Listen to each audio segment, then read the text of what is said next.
Welcome back to this new inspirational video. Today I wanted to go over chapter 7, titled Gratitude, from the book The Science of Getting Rich. Now Wallace went on to say the illustrations given in the last chapter would have conveyed to the reader the fact that the first step toward getting rich is to convey the idea of your wants to the formless substance. This is true, and you will see that in order to do so, it becomes necessary to relate yourself to the formless substance in a harmonious way. To secure this harmonious relation is a matter of such primary and vital importance that I shall give some space to its discussion here, and give you instructions which, if you will follow them, will be certain to bring you into perfect unity of mind with God. The whole process of mental adjustment and atonement can be summed up in one word: gratitude. First, you believe that there is one intelligent substance from which all things proceed. Second, you believe that this substance gives you everything you desire. And third, you relate yourself to it by a feeling of deep and profound gratitude. Now, I made a note here saying that besides gratitude, perhaps what's even more powerful is to simply feel love for this presence in our lives, for the spirit behind all of creation. Think about it for yourself, because love is a very powerful emotion, and that way you can be definitely sure that you're connected in the most harmonious way with the Spirit of God. Now, I made a few additional notes here. One of them that I wanted to share with you right now is that this 7th chapter in The Science of Getting Rich, that was only years later that I realized why the author placed this chapter before saying how people should really use their minds. Because the next chapter is going to be about thinking in a certain way. And that's very important. That is where we start out on our journey to manifest what we desire. But before that, he actually wrote about gratitude. Now, it is like he intended the aware person to discover: if I first learn to feel great, then it becomes so much easier to think in terms of what I really want. It is easier to feel connected to God and let your thoughts be formed on a highly positive note and vision.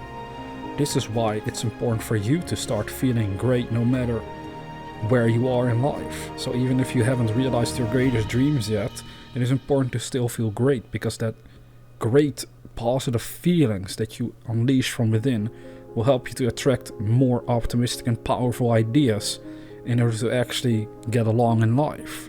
You see, this is so subtle because most people might become frustrated about how their life is, but this whole chapter is essentially a reminder that we want to start feeling good. I made a video about this months ago. Just feel good no matter what. If you can just feel good, everything will improve. That is really a big secret of consciousness that we have to contemplate for ourselves.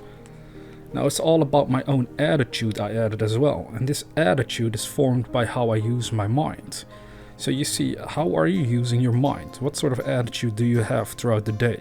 Even though you're studying this, are you a happy, optimistic person? Because there's many people who might study this material but aren't necessarily optimistic, for the most part. But that's the point we want to reach. For the most part of our days, we're going to be optimistic. Even though we might be surrounded with negative circumstances, we have to outgrow them through our own attitudes in life. Now, Wallace even went on to say it himself: many people who order their lives rightly in all other ways are kept in poverty by the lack of gratitude.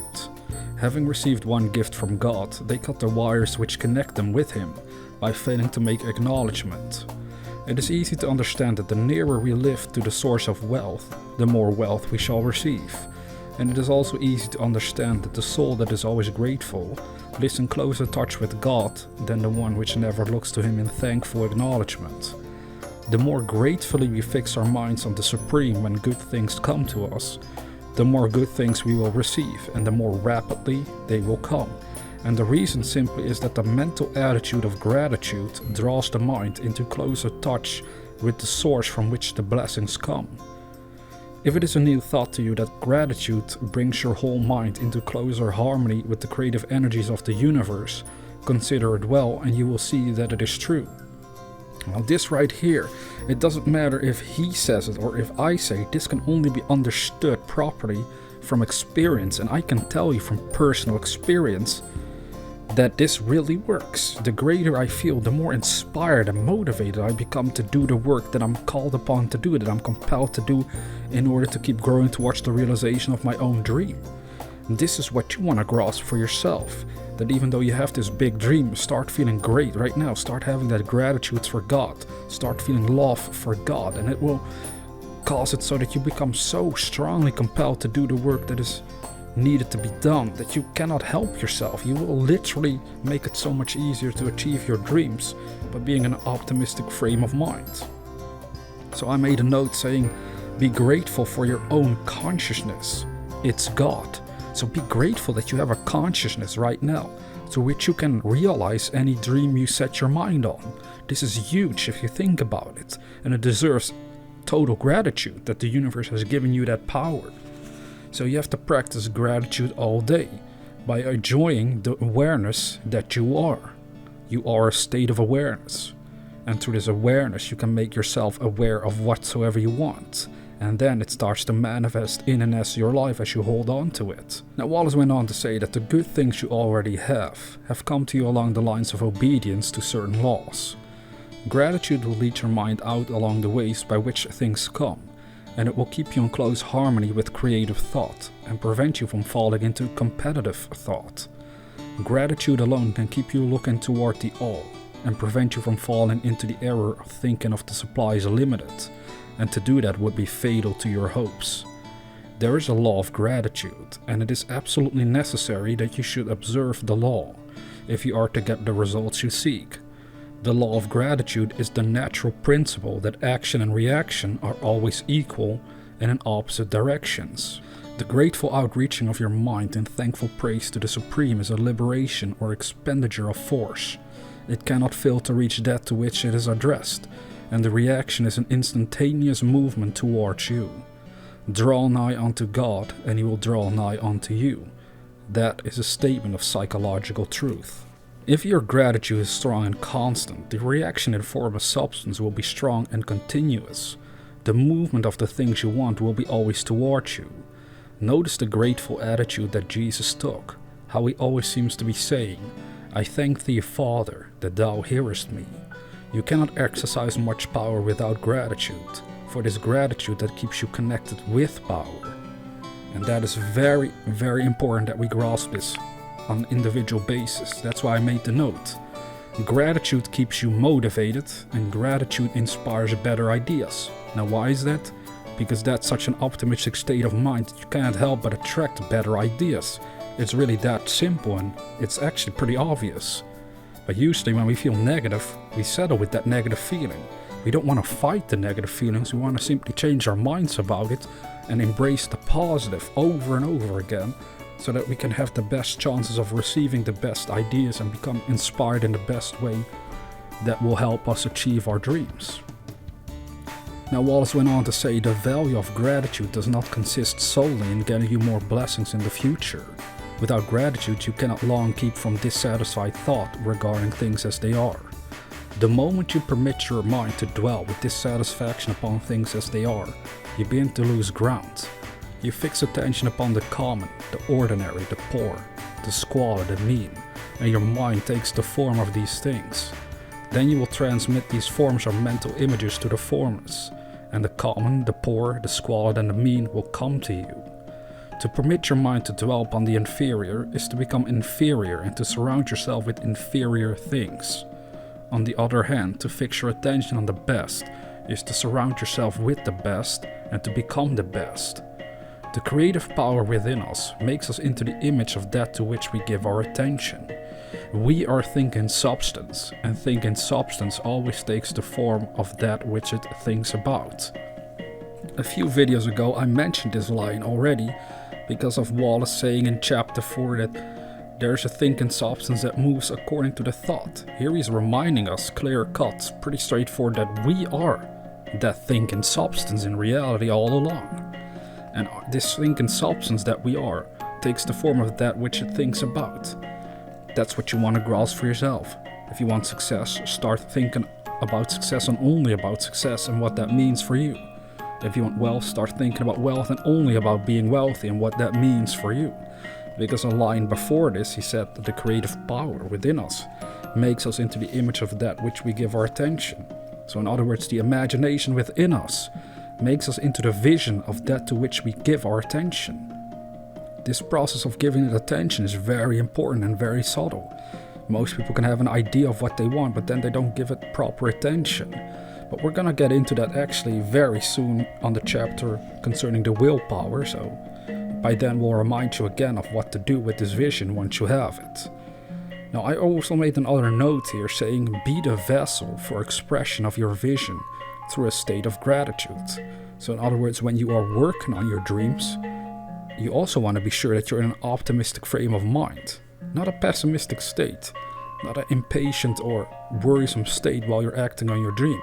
You want to constantly be filled with love and gratitude and passion and all the other positive emotions that you can think of. That is just the best way to go about it. Because Wallace went on to say, the grateful mind is constantly fixed upon the best, therefore it tends to become the best. It takes the form or character of the best and will receive the best.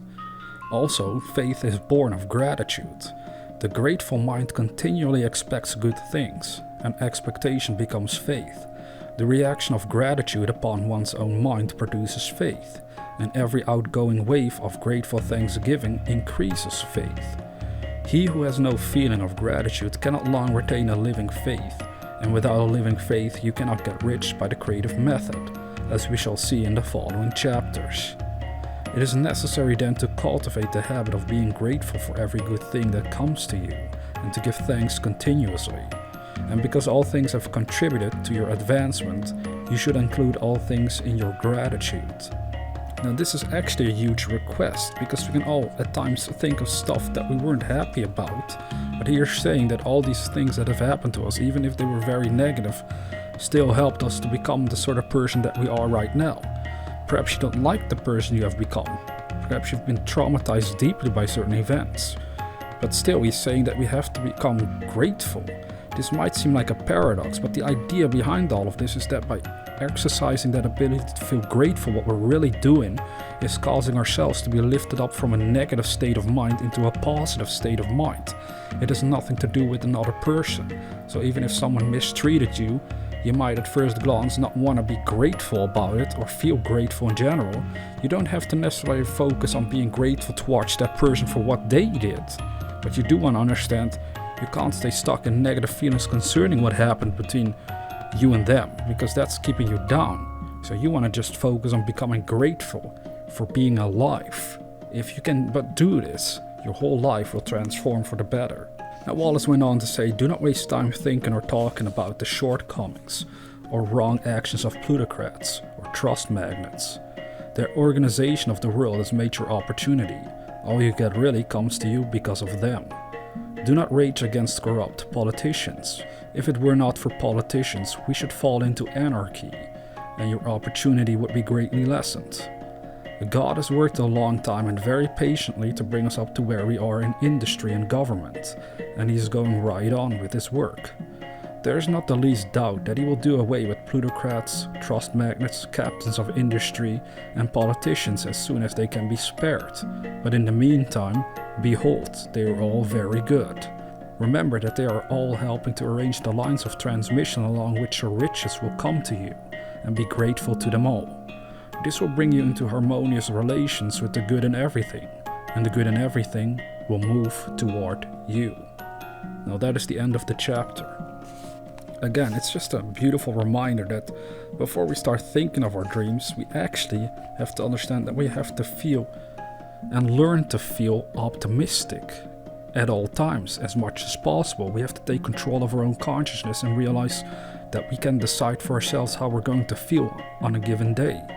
And then if we realize if we're going to feel optimistic on purpose by exercising the power of gratitude, faith, love, passion, optimism, well then we're going to make it so much easier to start thinking according to what we want.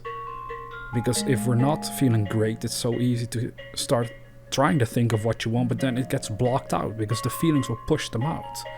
But the feelings and thinking have to become in harmony with each other. These two polarities of consciousness have to become one, and feeling is stronger than thinking on its own. That's why it's so important to feel grateful right here and now. So I ended this chapter with a note to myself. I am grateful knowing my main purpose, which is to inspire others. To me, this is the greatest work that I can do with my time. This is the greatest activity that I can be involved in. And I keep focused in that manner, and things keep growing and expanding. I keep getting motivated and inspired to keep working on it from different angles at times. That's what this whole channel is about, sharing the power of consciousness and how we can improve our lives from many different angles, so that one day more and more people get the bigger picture on what they are capable of doing. Now, if you're new to this channel, consider subscribing to receive inspirational videos on a regular basis. And with that being said, dear viewer, never forget that we are the dreamers.